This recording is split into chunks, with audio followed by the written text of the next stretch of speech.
Se podría decir, por lo tanto, que destino es una metonimia, puesto que sustituye el todo,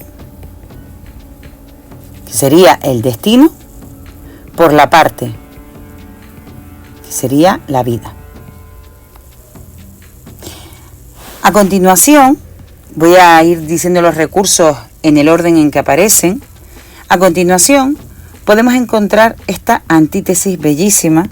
Dice, Ángela Vicario descubrió entonces que el odio y el amor, es decir, dos palabras opuestas situadas dentro del mismo periodo. El odio y el amor son pasiones recíprocas.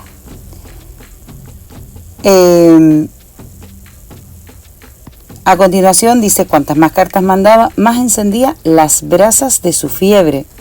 Y aquí estamos hablando un símbolo bellísimo, fiebre por amor romántico o por pasión. ¿Por qué por pasión?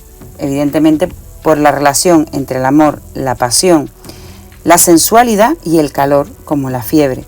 Y también por la relación que tiene la fiebre en cuanto a generadora de delirios y el tipo de relación que estaba creando Ángela en su mente. Pero además, cuando dice las brasas de su fiebre, entendemos también ese calor de las brasas también. Es decir, esa idea de un calor que sustituye a la idea de pasión. Otro símbolo de la pasión y del amor. Además de un amor duradero, de un amor interno, como el calor que tienen las brasas, que principalmente por fuera parece apagado, pero por dentro está ardiendo. Igual que está Ángela, que exteriormente aparenta una vida similar a la que llevaba antes de haberse casado con Bayardo, pero internamente, en su dormitorio, en su yo interno, mantiene ese calor, ese amor, esa pasión o esa sensualidad. A continuación dice, cuanto más encendía las brasas de su fiebre, pero más calentaba, y seguimos con la idea del calor, el rencor feliz que sentía contra su madre. Y aquí tenemos este oxímoron, esta unión de dos palabras que en principio no deberían estar unidas por tener significados muy contrarios. El rencor siendo algo negativo con feliz, algo muy positivo, un rencor feliz. ¿Y a qué se refiere? A esa dualidad de Ángela, esa misma dualidad que hablaba del amor y del odio, que decía que se le revolvían las tripas de verla, pero ver a su madre le hacía acordarse de Bayardo. Es decir, que se sentía alegría y tristeza, rencor hacia su madre y felicidad hacia Bayardo al mismo tiempo. Luego, casada de vuelta, que no deja de ser una paradoja, otra oposición, pero esta vez de ideas opuestas. ¿Por qué? Porque cuando alguien se casa, no te devuelven.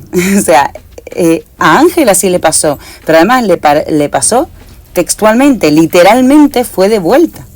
Entonces su vida de casada de vuelta no volvió a ser soltera, seguía siendo una mujer casada, no había divorcio ni había separación de ningún tipo, seguía estando casada con Bayardo, siguió 17 años casada con Bayardo sin estar con Bayardo. Así que dice que su vida de casada de vuelta seguía siendo tan simple como la de soltera, y volvemos a tener aquí la antítesis entre casada y soltera. Las dos palabras opuestas. Siempre bordando a máquina como antes hizo tulipanes de trapo y pájaros de papel, pero cuando su madre se acostaba permanecía en el cuarto escribiendo cartas sin porvenir. Y esta personificación le da vida a las cartas, porque una carta sin porvenir es una carta que no tiene futuro, que no tiene destino tampoco. Entonces volvemos a jugar con la idea del destino, volvemos a trabajar con la idea de una carta que tiene futuro, como si fuera un ser animado. Esta gradación se volvió lúcida, imperiosa, maestra de su albedrío y volvió a ser virgen solo para él. Tenemos una enumeración literaria con un clímax ascendente, es decir, una emoción que va en ascenso, que va aumentando, lúcida, imperiosa, o sea, lúcida, que tenía buenas ideas, imperiosa, ya es emperatriz, maestra de su albedrío, maestra de su libertad, el libre albedrío de su libertad, que ella decide su vida. Y entonces aparece esta otra paradoja que dice, volvió a ser virgen. Tan simpática esta paradoja. Porque una vez que se pierde la virginidad, no se puede recuperar.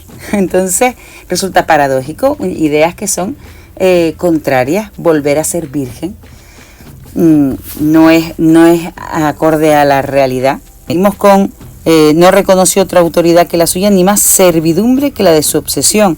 Y seguimos con metáforas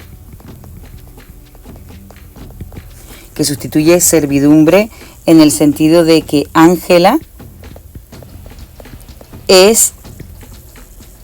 está al servicio de su obsesión, es decir, obsesión como amor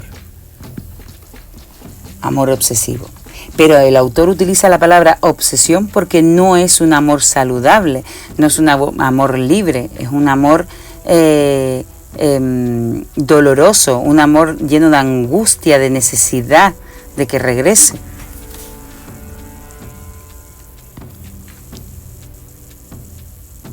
Luego tenemos esta hipérbole, me dijo muerta de risa.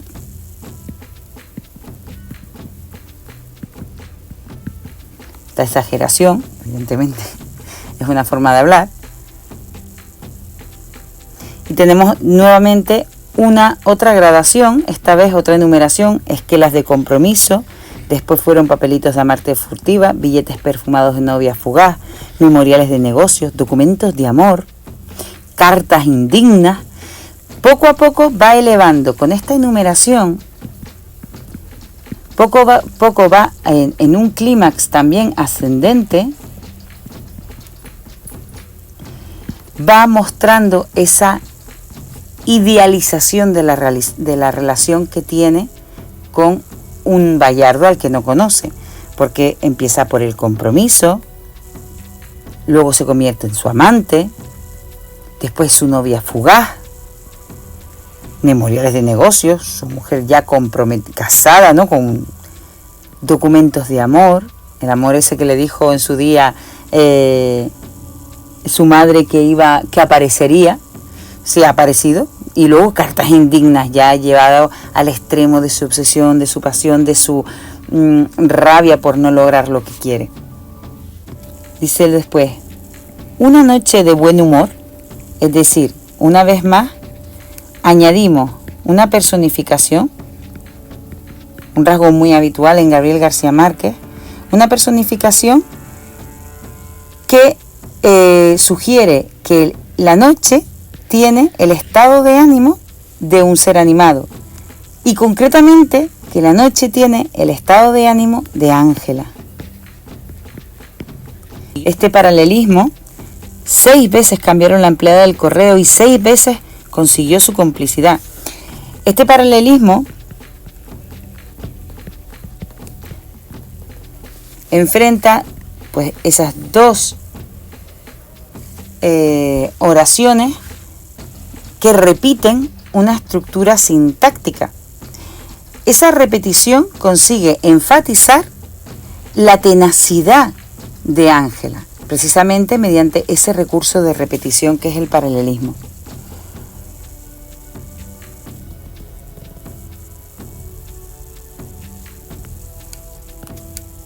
Una madrugada de vientos, volvemos a tener esta personificación que convierte el viento en un ser que le da entidad a la madrugada, que le da vida a la madrugada, una madrugada de vientos. Pero el año 10 la despertó la certidumbre de que él estaba desnudo en su cama. Carta febril, y volvemos a tener aquí el símbolo de la fiebre. Febril, la fiebre como delirio, locura. Esas otras palabras que ya he nombrado anteriormente, aquí, delirio,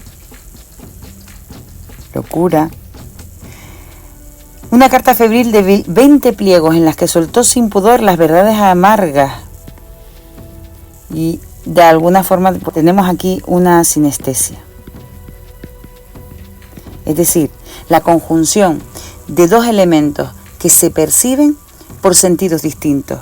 Por una parte está verdades, que se percibe con los sentidos internos, es decir, con la inteligencia y la imaginación, y amargas, que corresponde al sentido del gusto. Verdades amargas, por lo tanto, es una sinestesia.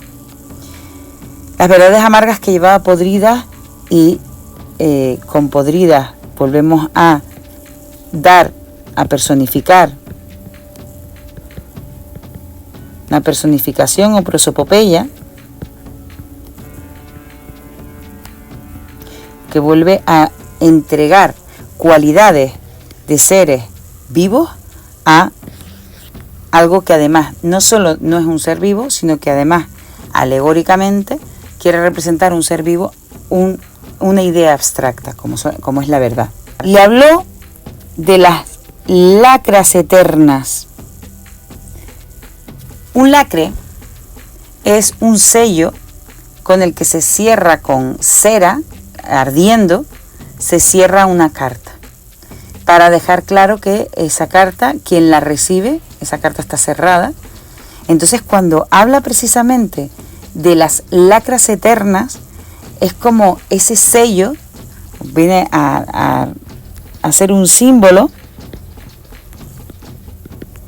de ese sello que marcó Bayardo en la noche de bodas y dejó para siempre cerrado en Ángela, que no ha vuelto a estar con nadie y no ha vuelto a relacionarse con nadie después de esa noche con Bayardo. Las lacras eternas que él había dejado en su cuerpo. Ya estamos hablando de esa sensualidad, la sal de su lengua. Y tenemos que tener en cuenta que la sal es aquello que da sabor a un plato. Entonces, no significa que la lengua, evidentemente, la lengua estuviera salada, sino que el recuerdo del erotismo de Bayardo para Ángela se convierte en algo que le da sabor a su recuerdo y a su vida. Es decir, recuerda con agrado esa noche y los besos de Bayardo. Y cómo no, otro símbolo, la trilla de fuego de su verga africana. Otra vez el calor, para hablar de la sensualidad. Y la trilla de fuego de su verga, sabemos que es un eufemismo para referirse al pene, y además su verga africana, puesto que Bayardo pertenecía a la etnia de africanos que había en este pueblo. Y evidentemente sabemos que Ángela recuerda esa noche de boda y que recuerda además esa sensualidad y que echa de menos pues ese contacto que tuvo con Bayardo.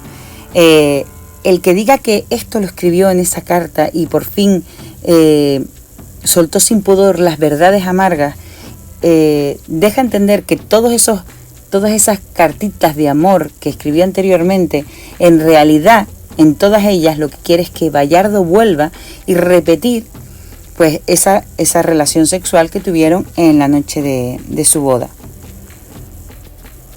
Convencida de que aquel desahogo terminal, la palabra terminal se relaciona con el momento de la muerte, ¿no? Cuando alguien está a punto de acabar su vida. Entonces ese desahogo terminal suena a la última exhalación, el último suspiro. Es como un símbolo de una ángela desesperada que ya ha decidido contarlo todo, arriesgarlo todo para intentar que Bayardo regrese.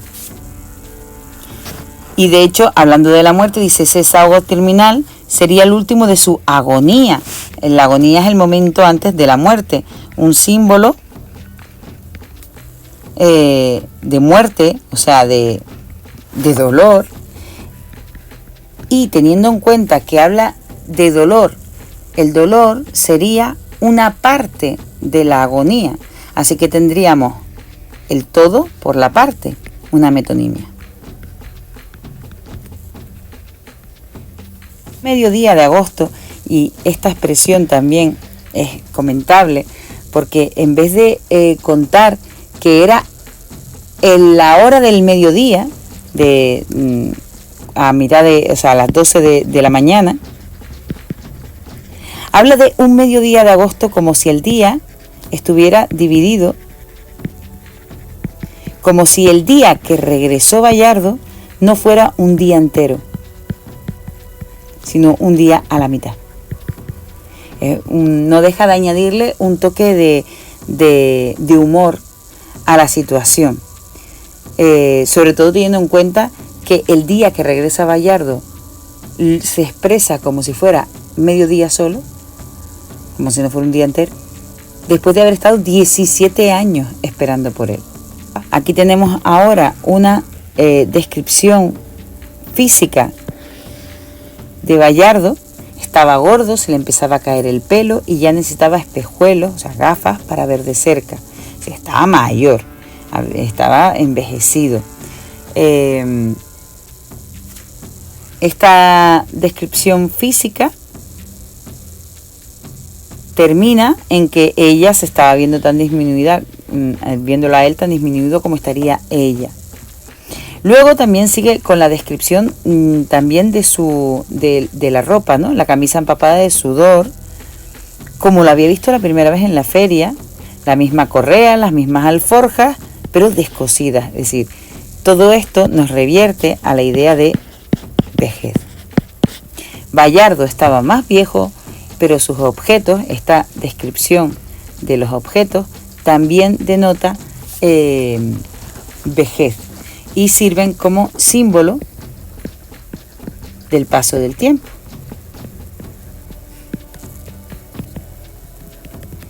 Otra de los elementos también del realismo mágico dice que llevaba otra maleta igual con casi 2000 cartas.